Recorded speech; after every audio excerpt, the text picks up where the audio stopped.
So why do we keep clinging on to this type of medicine when it has no benefit? Okay, it only benefits a certain section of society, which is the people that are controlling the pharmaceutical industry and controlling medicine and controlling healthcare. That money, that's 17, almost 18% of the GDP, is going into the hands of those industries. All right. So we're spending a lot of money, and our return on investment, which is our health, is not improving. Let's go to the next one. We have another question. Okay. They're saying, people are saying that they're making the natural stuff pretty much illegal these days, that you have to conform to. Yeah. That's terrible. Yeah. Yeah. And that's why people like me almost have to go undercover. Let me just give you an example.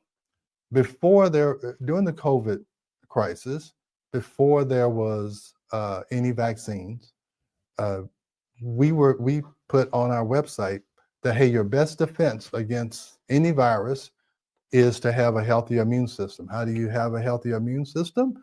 You can take vitamin C, you can take probiotics, and you should make sure your vitamin D level is okay. That's all we said. We didn't say it cures COVID. We just said, try to build up your immune system. We got a letter from the FTC. Now, this was just on our website. I wasn't on TV making a commercial or whatever. And we got a letter from the Federal Trade Commission and telling us to take that information down because the vaccines were about to come out. So they were threatening me. The FTC was threatening me just by saying, why don't you build up your immune system? And this is how you do it. So that's the level of control that the government is just being pressured by lobbyists from these institutions that are making money. All right. So yeah, you're right. It's almost illegal. Some of the things that I do in the office, I don't say anything about it. I don't publicize it because I know the climate that I'm in. All right. So anyway, let's move on. All right. Allopathic medicine now, it's popular thinking, but the problem with popular thinking is that it doesn't require you to think at all. It's easy to do what other people do and hope that they thought it out. And that's what we do. I mean, we're looking at reality TV and looking at all these other people and how they live, and we think that that's how we're supposed to behave. Okay? There is no reality in reality TV, people. Yeah, it's not. And it's all about trying to get you to do something, to buy something. This is a materialistic consumerism world. So everything you see or hear is trying to get you to do something. And hey, I'm on this podcast trying to get you to do something. I'm trying to get you to think differently. Okay, everybody's trying to persuade you. All right, so just know that. Yes, if you're looking at this, I'm trying to persuade you. I'm trying to persuade you to think for yourself. All right, and Einstein said this: we cannot solve our problems with the same thinking we use to create them. So I hope I've shown you that we have created a problem in our healthcare system. Allopathic medicine, thinking that we can heal people or cure people by giving them a drug that your body has no idea what it is. It's never seen it before. You know why these drugs have these big long names that you can't pronounce? It's because in order to be a drug, it has to be something that's not found in nature, because you can't patent something that was created by nature. You can't say you invented something that was here when we got here. Okay, so they have to take whatever. If they find a chemical in a plant that actually has an effect on the body, they have to manipulate it and change it so that they can patent it. So that's why the drug never works as well as whatever you found in nature. It can't be identical to nature. So if it's not identical to nature, you are nature. Your body is nature. It is accustomed to having other things that are in nature. So when you present something that is not found in nature, your body has no idea what to do with it. It will do some good with it, but it's also going to cause some problem because it throws the system out of balance. That's why you always need more and more drugs. And do you think I'm the only one that knows this? No. Pharmaceutical industry knows that. Okay? They know that, hey, one drug, if you take it long enough, it's going to cause you to need another drug. And then those two drugs are going to cause you to need another drug. And then those two drugs may cause you to go to the hospital. And then you have to stay in the hospital and you get more drugs. And then you leave the hospital with drugs. Do you see? It sounds crazy when you think about it, but that is our medical system, our healthcare system. I hate to even call it a healthcare system because it has nothing to do with health. Anyway, let's go to the next slide. Let's see how we should start thinking. All right. So lost knowledge, I call this an ageless blueprint because we just have to go back ages and it'll give us a blueprint of what to do.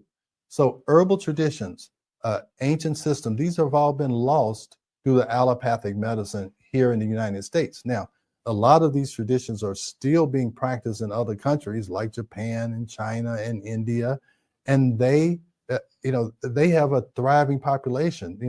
Chinese people, Indian people from India, they have the biggest population in the world. So somehow they're doing something and they're making a lot of people. So they must be living and thriving and doing well, even though they have not adopted allopathic medicine. All right. So we go from these ancient systems, these documented botanical remedies for centuries before standardization. And then we moved into we lost the holistic framework of mind-body connections.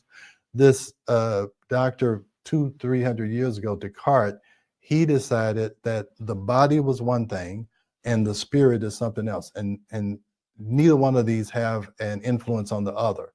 And they said that spiritual things were the church's realm and the body, this physical body, it belongs to medicine.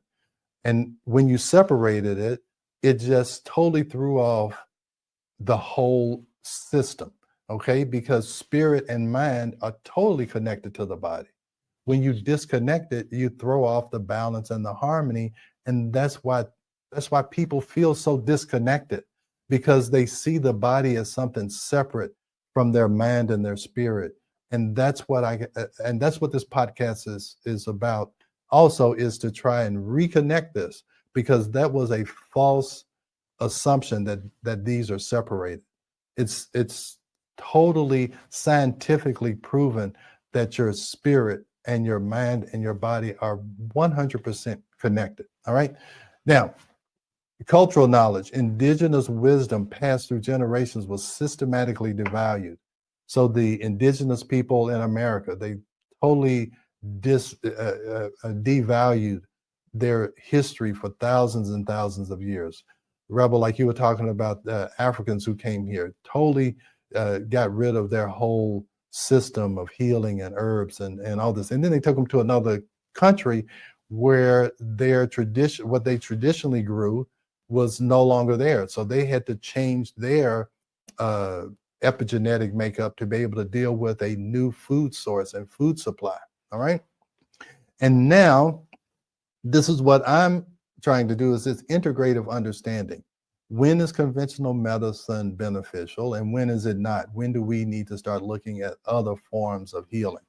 So it's these complex healing systems reduced to unscientific by mainstream medicine. And that's what they're trying to do now. But I really have faith that more and more people are talking about the things that I'm talking about. I started talking about this 25, 30 years ago when we wrote those two books. Is there's another way to think about medicine other than the way I was taught. All right. So I believe more people are waking up and realizing that these drugs didn't do anything. I'll tell you when I realized it, when I saw my parents, how they lived the last 10 years of their life taking a bunch of medications, and I saw that how their body deteriorated. And that is when I started this journey of I'm going to be different. I'm not going to be declining when I'm in my 60s. I want to be on an incline. I feel more alive now at 64 than I probably did at 44. I feel wiser. I feel more energetic than I ever have because